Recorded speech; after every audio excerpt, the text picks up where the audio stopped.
Let me remind all of you that you can use the chat box during the presentation if you have any question or any comment that you would want to make. But after the presentation, we will have around 10 minutes for your questions that you can actually ask using your mic. So today we will be discussing and talking about a very interesting concept that is a top priority in the field of human resource management for the current organizations, that is reskilling and upskilling in the age of digital transformation. I want you guys to think about the recent transformation in your lives in a digital context. I mean, think about the things that you were doing manually or without using any digital tool, but now you are totally relying on it using either your laptops, your computers, your mobile phones, or other softwares. You will see that the large dependence on the digital tools is now a part of our life, and obviously the organizations need to adapt to this thing as well in terms of skill development and skill transformation. So, the integration of digital technology is evident into all business areas, fundamentally changing operations and value delivery. Now we know that all organizations, they are like largely relying on the usage of digital mediums. We started with the computers, then softwares, and now artificial intelligence is something that is transforming the overall nature of work and whatever we do. I mean, in my field of education, we are relying largely on artificial intelligence, AI tools as a source of enhancing the educational uh, delivery that we are doing within our colleges and universities.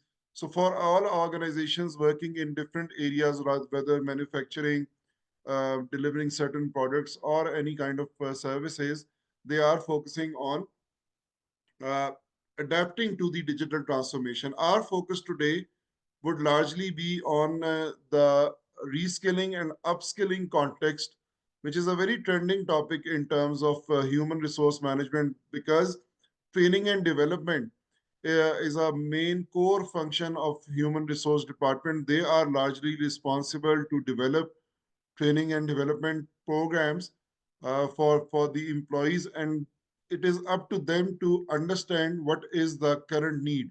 There is a process called as training need analysis, TNA, training need analysis, which is regularly conducted within the organizations, which determines that what kind of training needs are being required by their employees. And since we are going to be focusing on the digital mode and the digital transformation that the organizations are focusing, so our main examples would be relying on the adaptability of organizations and its work and their working according to the digital transformation.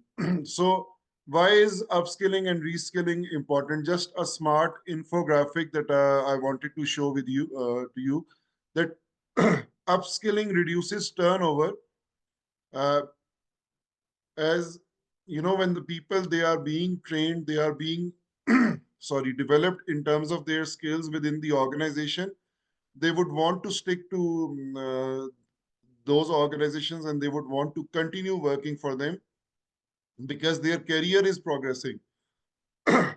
If the organization does not provide them with the appropriate opportunities to upskill or reskill themselves, then the employees would want to leave, because uh, 60% of employees believe that their current skill set would be outdated in the next 3 to 5 years. I mean, this is a very interesting fact that more than half of the employees working in any organization, they believe that whatever they are doing, whatever they are good at, it's going to fade away in coming 3 to 5 years. So this is a very challenging thing, and you can understand the reason that why is it happening, because of the changes that are happening so rapidly. And honestly speaking, I believe that we are still in the beginning stage of understanding how artificial intelligence is going to change our lives. I mean, if we just focus on the AI factor of digital transformation, we will know that,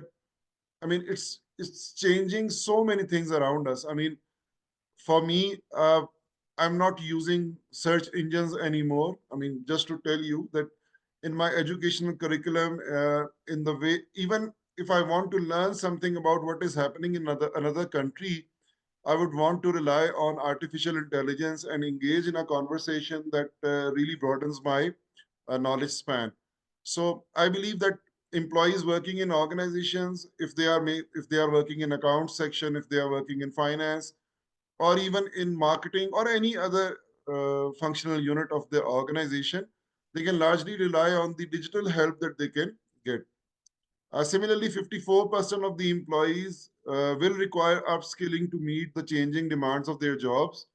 46% of those in mentoring programs say that their mentoring experience positively influenced their desire to stay in the organization.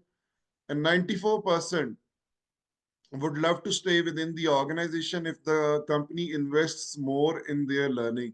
So this is the main crux of reskilling and upskilling, that it is ultimately the responsibility of the organization and largely the HR department to make sure that the employees are continuously upskilled, reskilled, so that they are able to not only meet the upcoming challenges, but their organizational commitment, their job satisfaction, that also increases. So what is the need for reskilling and upskilling? As we have already mentioned that the technological advancement which is there, I mean, the AI is taking over everything by a storm. There is automation, and the companies are now largely relying on data analytics, which is like transforming all the jobs. Let me give you an example of the company Google. You may already know what it is. I mean, it's one of the leading tech giants in the world.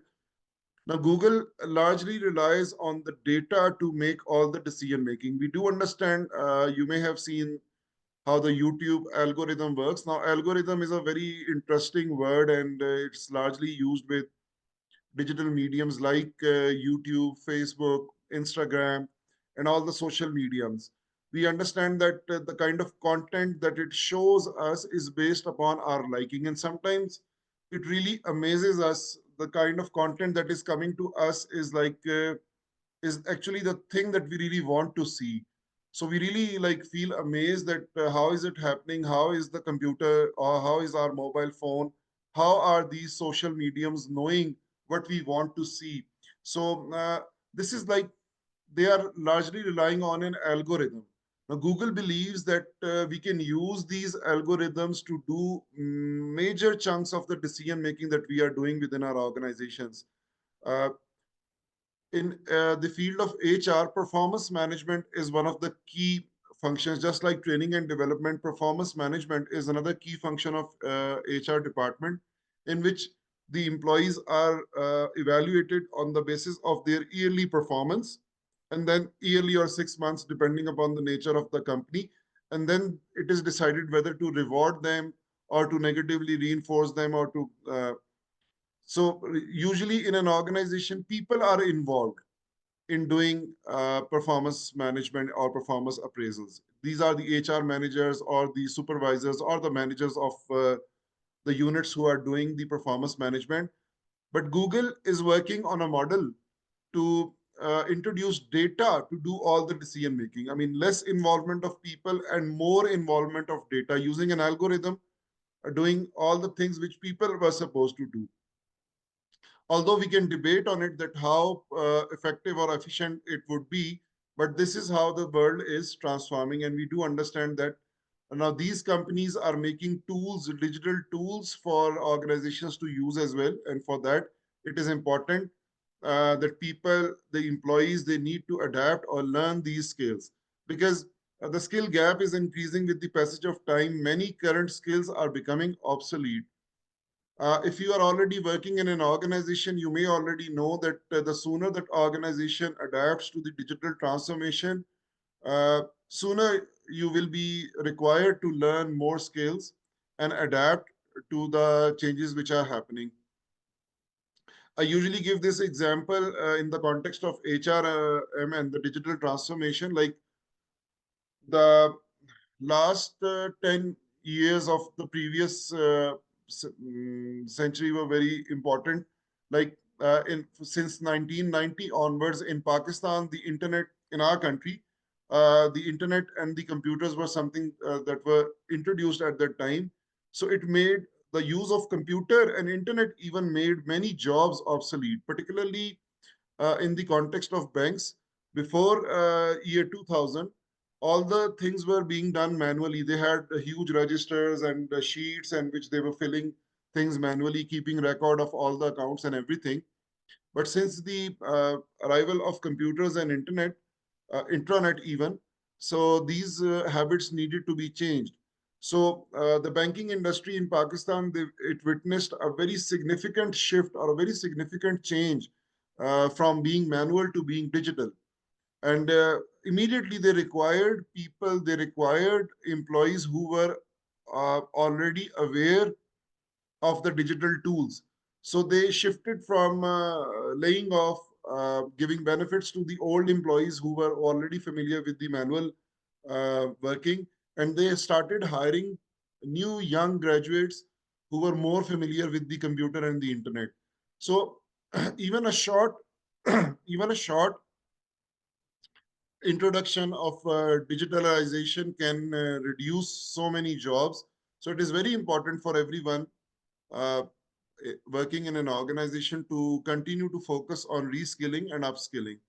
Now, companies, they need to equip their employees with relevant skills to handle new tools. Uh, an example is that a study from McKinsey, which is a large consultancy group, it estimated that by year 2030, around 375 million workers globally might need to switch occupational categories.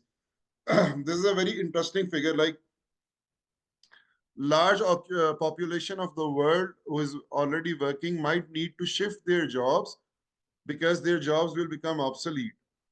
Uh, in many countries, we see that there are driverless cars available now. I mean, although they are in the testing phase at the moment, and we see many videos on the internet where the auto driving cars, they crash into something and they are making mistakes. But we know that the technology is already here. So I was watching an interview of the CEO of Ford Motors, who wanted to introduce the driverless cars in France, I guess.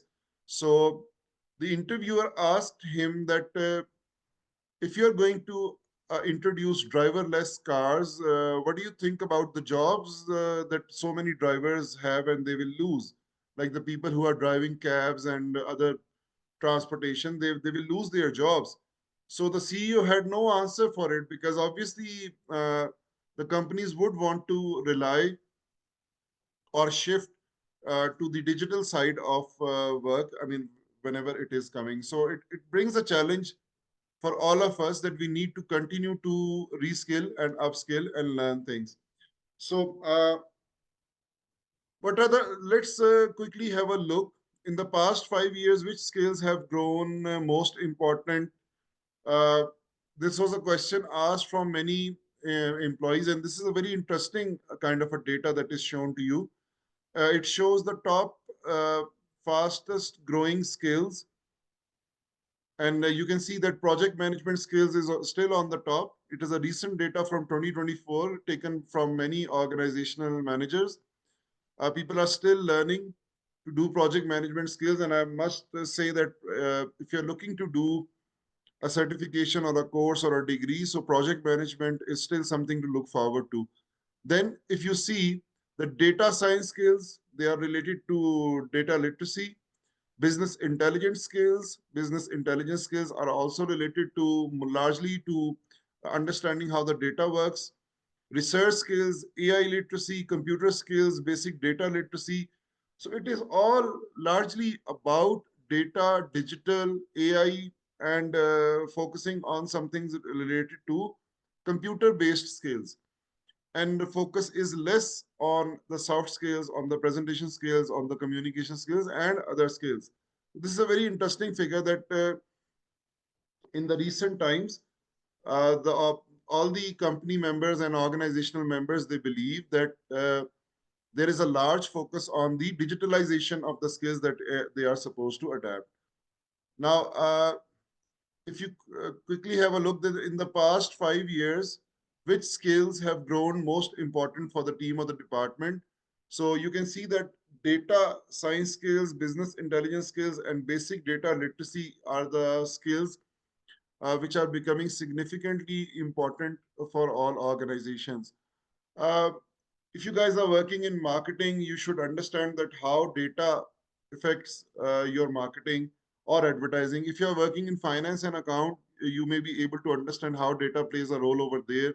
I mean, in any field that is related to business, that is related to buying or selling of a product or a service, data is gold. Data is something that is like the ultimate thing that one can have. When you have data with you, and you have the ability to understand that data, and I mean, the future decisions and everything related comes into place. So reskilling is training employees in a completely new set of skills to perform a different job. Like in the example of AT&T, where it reskilled its employees to move from a traditional telecom role to data analytics and cloud computing. Whereas upskilling is enhancing employees' existing skills to keep up with new technologies.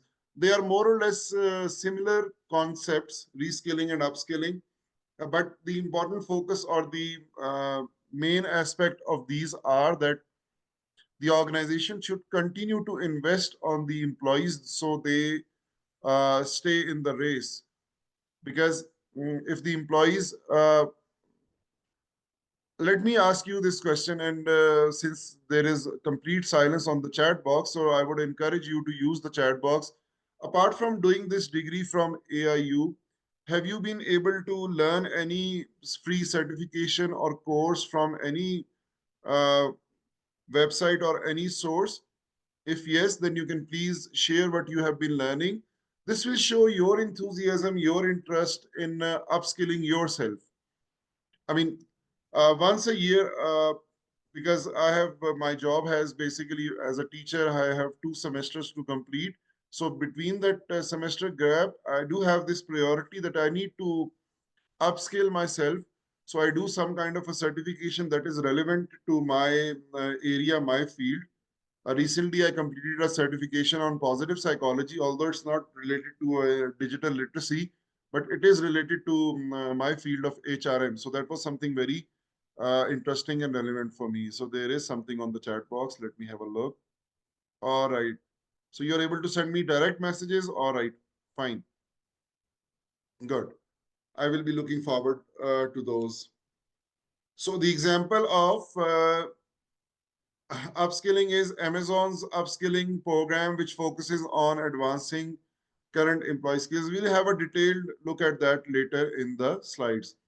Let us have a quick view of the reskilling examples that organizations may use in terms of digital transformation. Now, the transition to data science, like a marketing professional, what help can a marketing professional get from learning digital aspect of the work? A marketing professional learns programming languages like Python and tools like Tableau to become a data analyst. The traditional job of a marketing manager may be to just focus on the uh, main functions, core aspects of the field of marketing. But since that is also becoming a bit obsolete because of having digitalization in it. I mean, AI is doing most of the work. If you want to if you want to generate an idea of an ad, you can use AI for that. If you want to create a brochure, a flyer, you can use AI for that.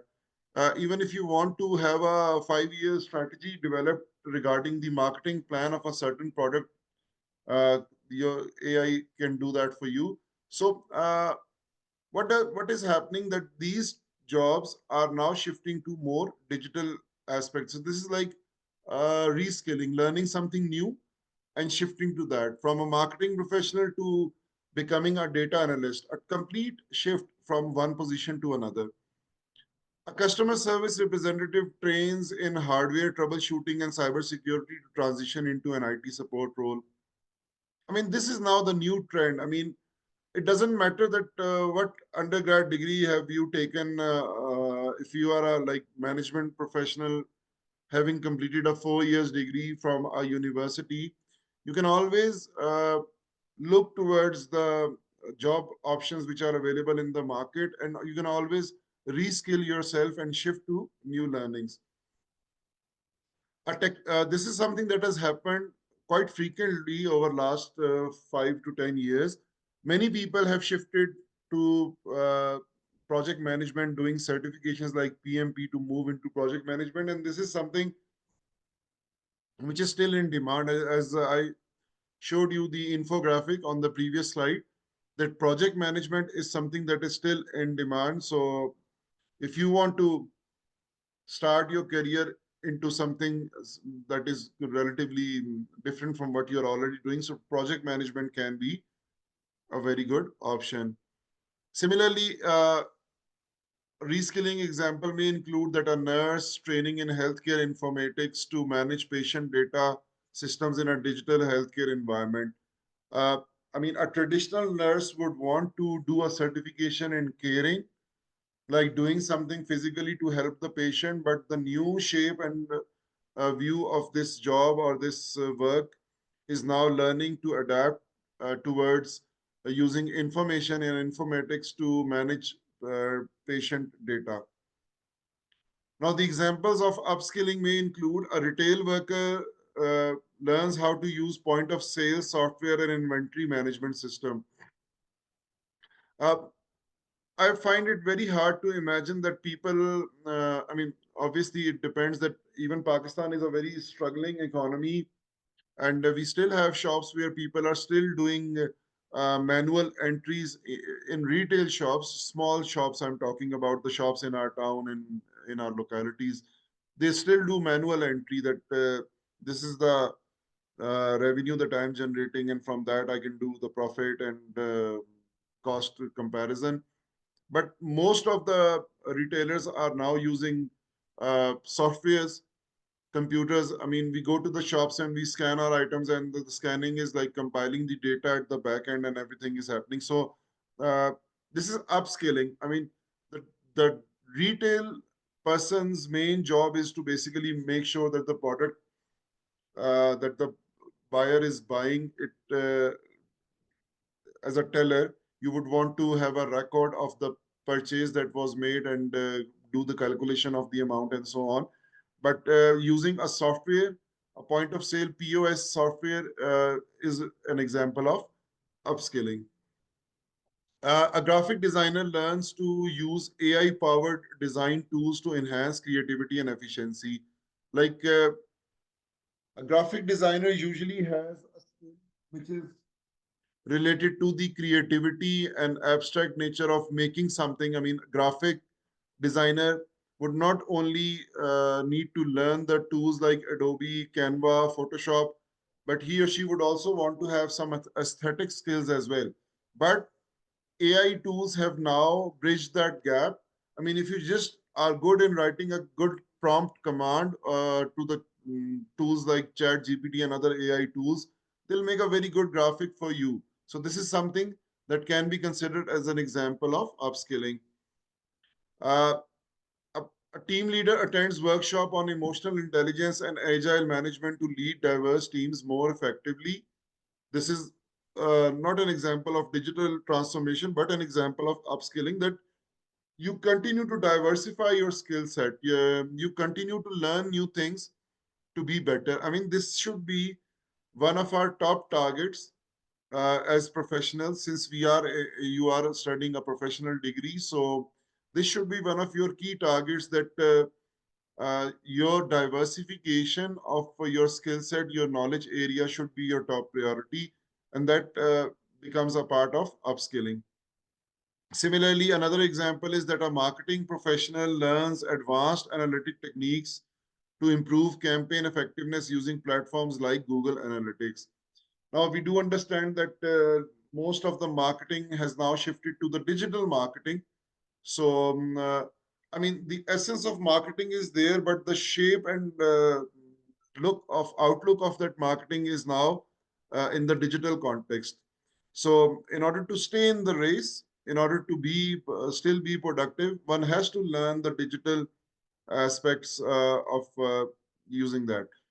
I mean, even this conversation that we are having right now, I mean, I find that some teachers, they are very confident when it comes to teaching in the class, and they are like less confident when it comes to using Zoom or online class or a remote class as a tool. Because I mean, right now while I'm speaking, while I'm talking, there is no the actual audience is not there.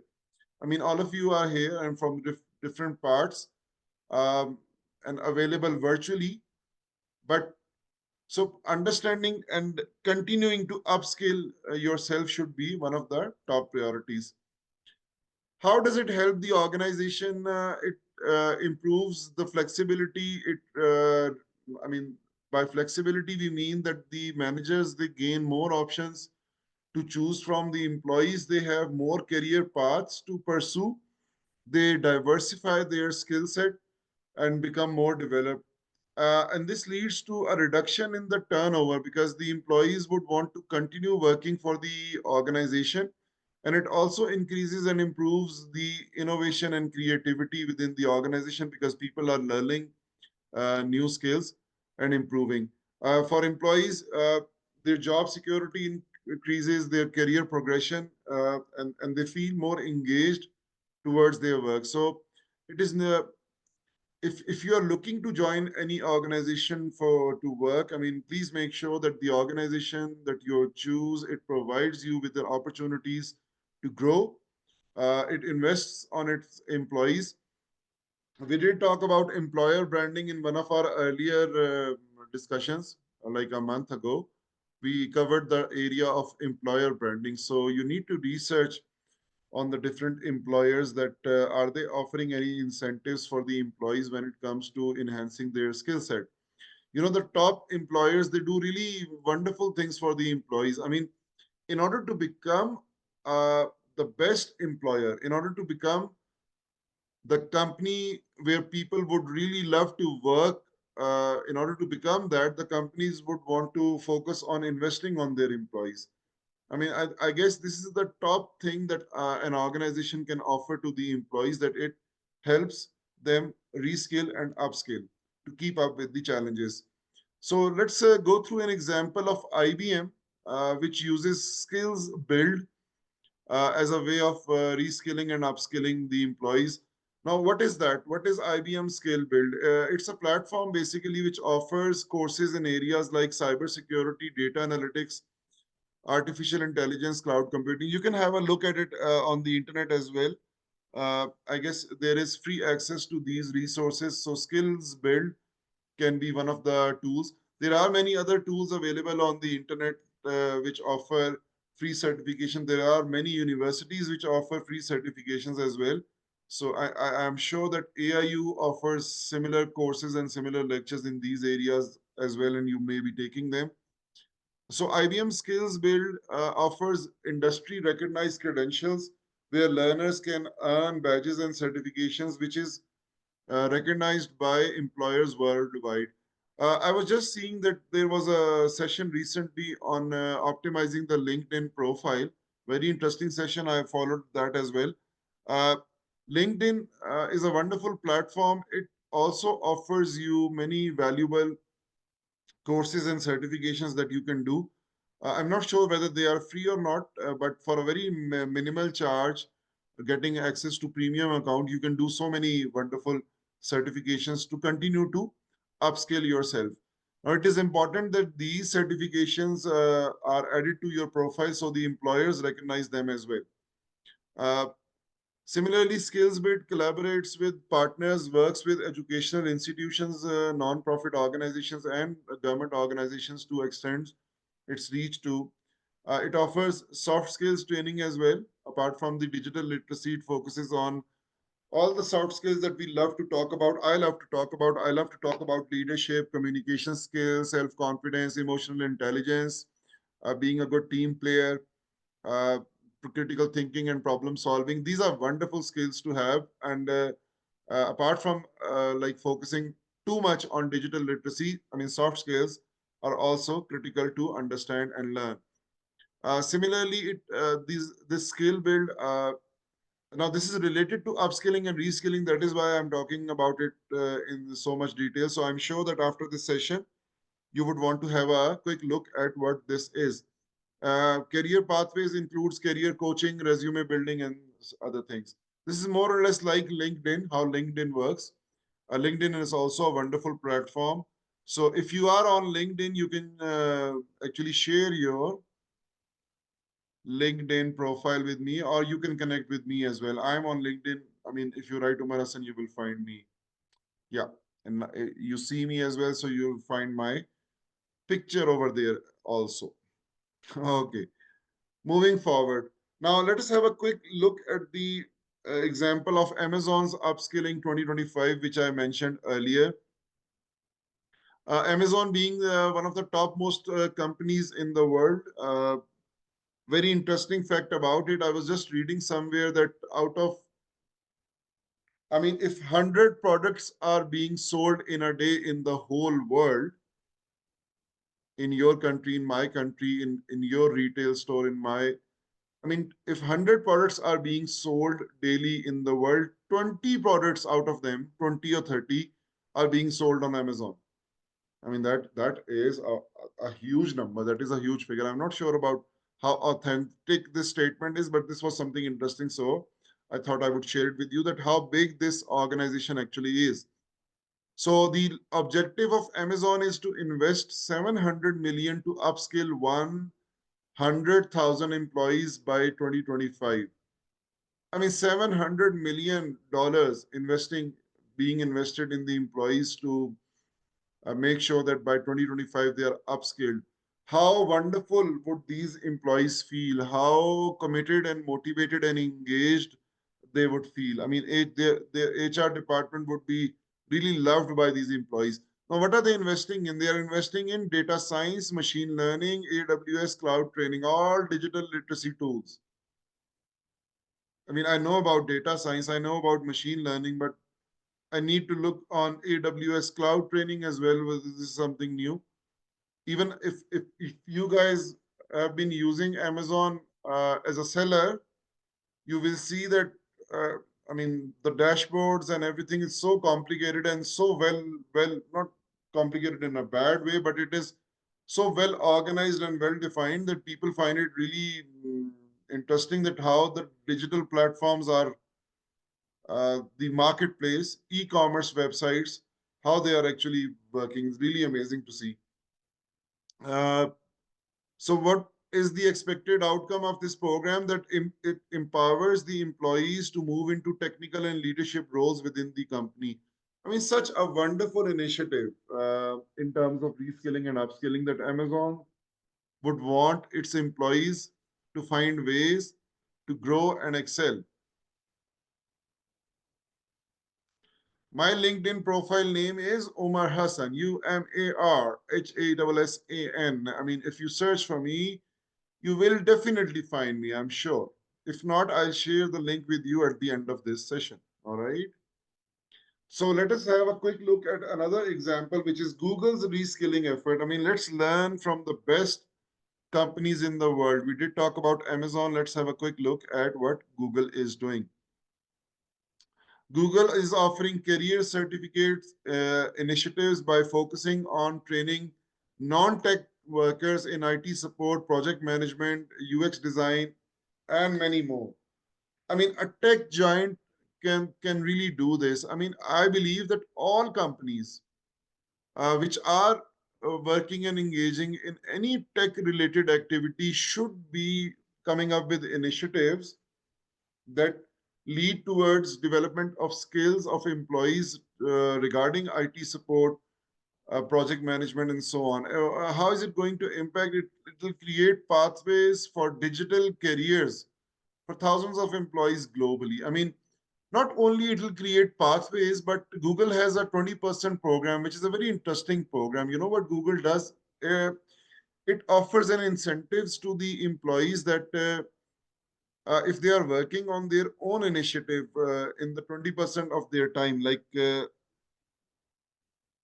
They can use resources of Google. They can use the environment of Google, like talk to the people with brilliant ideas, and they can spend 20% of their time working on their own personal projects. And if the project is really good, it's really wonderful, Google may end up owning it. Android, YouTube, Gmail, these are all Google's products, and they were developed by employees, which was later owned by the company Google. And these employees, they still get some part of the revenue that these products generate. I mean, that is a wonderful offer. So Google would want to train its employees in terms of digital literacy so that they develop uh, an insight into learning digital careers. Let's have another example, which is PwC, and what it does in terms of its upskilling and reskilling, that it is offering a digital fitness app. It equips the employees with digital skills through a gamified application, uh, which helps in learning paths in AI automation, data analysis, and so on. I think this is a wonderful initiative. Like gamification in itself is a wonderful concept where you make learning fun.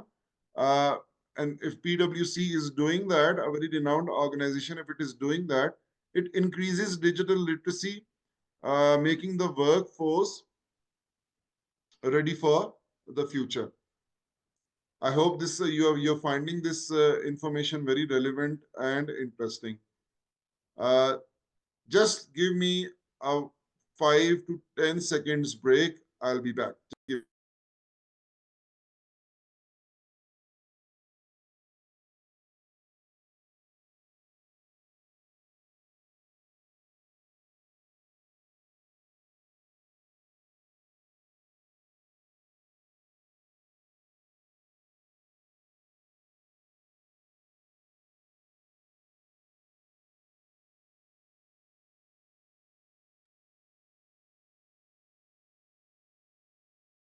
All right. So I hope that you are finding these examples interesting and relevant to your cause. So this all shows that the organizations, they are coming up with the really brilliant ideas in terms of equipping their employees, in terms of helping them, enabling them to learn the digital skills, which they are going to find very important and critical for not only for the organizational benefit, but for their own benefits as well. Now, let us have a quick look at the strategies for successful reskilling and upskilling.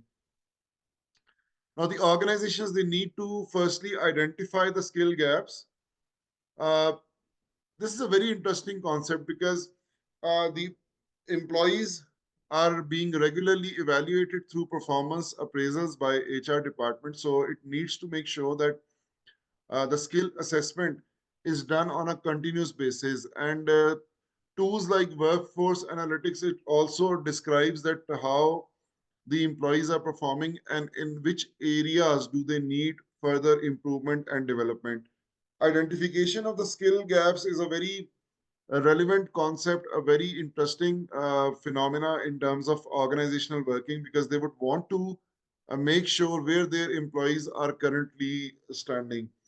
Uh, Big companies, they keep a track of everything that their employees are doing. Usually in small companies, what happens is that they work on short-term basis for like 6 months or a yearly basis. So what happens is that all their data regarding performance, regarding their uh, actual performance, which they are performing, like if they are doing good, so that data stays for 1 year. If they are not performing well, they are told to do better things for the coming years.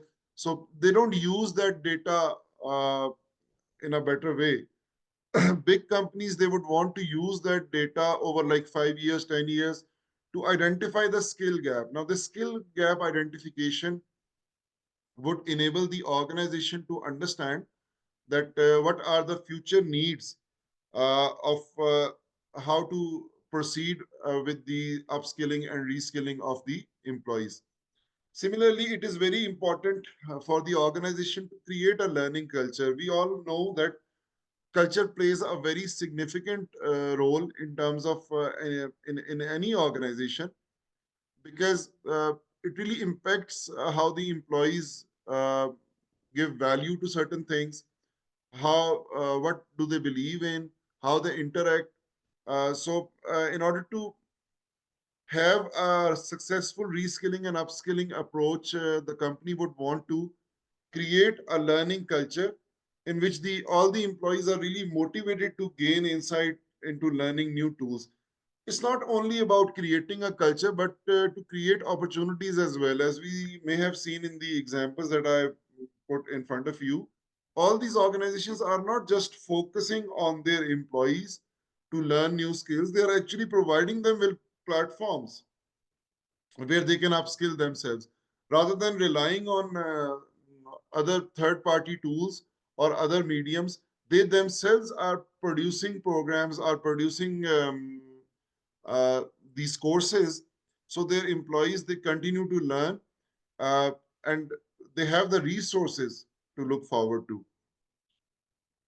Similarly, the organizations would want to invest in training. I mean, this is a very we do understand that it is important. I've already mentioned that the HR department, human resource management department, needs to work rigorously in terms of offering in-house trainings, making sure that all the valuable resources available in the market, whether in person or in terms of any courses or certifications which are available to them, they need to make sure that the employees continue to reskill and upskill.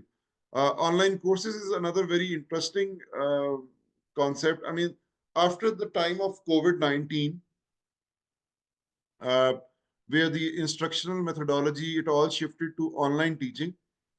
Uh, I, for one, as a teacher, have found the online courses very helpful and valuable. I do these courses myself as well, and I encourage my students to enroll in online courses. And I mean, you can find free online courses as well. It is up to the organization to make sure that the employees have the access to those courses. Mentorship is another important aspect. I showed the first infographic that I showed during my presentation. It was focusing largely on mentorship. What is mentorship? That the companies, they uh, actually engage a senior member of their organization as a mentor with the young people, with the staff, so that they always have somebody to learn from. And these mentors basically are expert in their fields, not only in the digital fields, but all the fields. It can be leadership, it can be any other organizational function. So they make a rigorous effort to make sure that the mentees, the people who are being mentored, they learn a lot. And then there are obviously workshops, seminars, conferences. Most companies like Google, like Zappos, like Amazon, they have their own mega events where they invite so many wonderful speakers and people coming from all different areas, specialized areas in the world. Even if they are not a part of that organization, they come and they share their knowledge with the employees. So the point is that the company is actually wanting to invest on the employees and creating a culture where they are willing to learn. It is very critically important for the uh, organization to monitor the value, the effectiveness of training program as well. Because if they don't know that how valuable their trainings are, how are the employees learning from everything that is being going on, so they cannot like plan for future. uh, Unilever's future fit plan is a very good example which focuses on lifelong learning for every employee. uh, we do need to understand that learning should be one of our core values. I mean, just an advice for all of you. I mean, it's really good that you are engaged in a university program, and we are currently like talking about something that we are learning new thing.